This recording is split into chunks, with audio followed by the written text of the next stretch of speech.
우리는 늘 생각하기를 잘 되는 것이 하나님의 은혜요 축복이라고 생각합니다.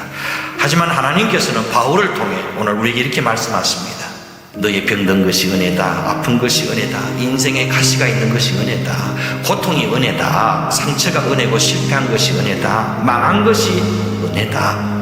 가난한 것이 은혜다. 없는 것이 은혜다. 약한 것이 은혜다. 부족한 것이 은혜다. 내 뜻대로 잘 안 되는 것이 은혜다. 문제가 있는 것이 은혜다. 길이 막히는 것이 은혜다. 이렇게 말씀하시는 거예요. 하나님은 왜 이렇게 말씀하시는 걸까요? 우리는 나 연약함을 통해 주님을 바라보기 때문입니다. 우리는 내 뜻대로 안 되는 현실의 벽 때문에 더욱 하나님께 엎드릴 수밖에 없기 때문입니다.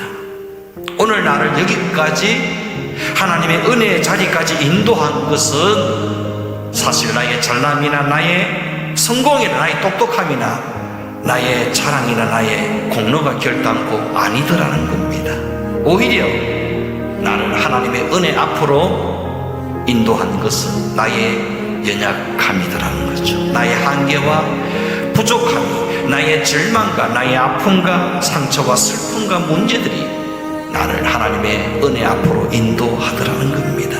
바울은 온 교회가 다 아는 유명 인사가 되었지만 오히려 더 많이 자신의 부족함과 연약함과 죄인됨을 스스로 고발하고 간증하고 있는 겁니다.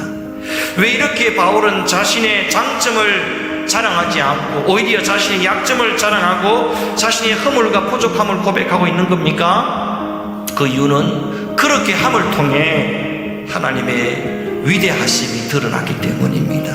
하나님의 능력이 나타나기 때문입니다. 그렇게 함을 통해 하나님의 거룩하심이, 하나님의 영광이 드러나기 때문입니다. 바울은 자신의 한계와 실수와 잘못들을 다 드러냄을 통해 이런 불완전한 인생을 통해 일하시는 완전하신 하나님을 자랑하고 있는 겁니다. 사람들은 강하고 지혜롭고 힘 있는 것을 좋아하지만 우리 하나님은 그 반대십니다. 하나님은 약한 자를 들어 강한 자를 부끄럽게 하시고 하나님은 미련한 자를 들어 지혜로운 자를 부끄럽게 하십니다.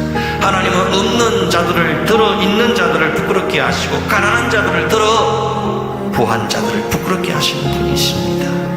하나님 앞에서 나의 연약함이 드러나야 합니다.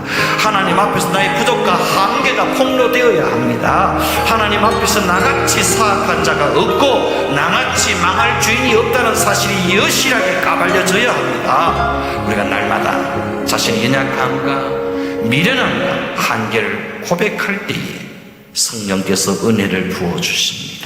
나는 할 수 없다고 고백할 때에 성령께서 일하십니다. 나는 무능하다고 고백할 때에 성령께서 나타나십니다. 나는 미련하고 고백할 때에 성령께서 지혜를 부어주십니다.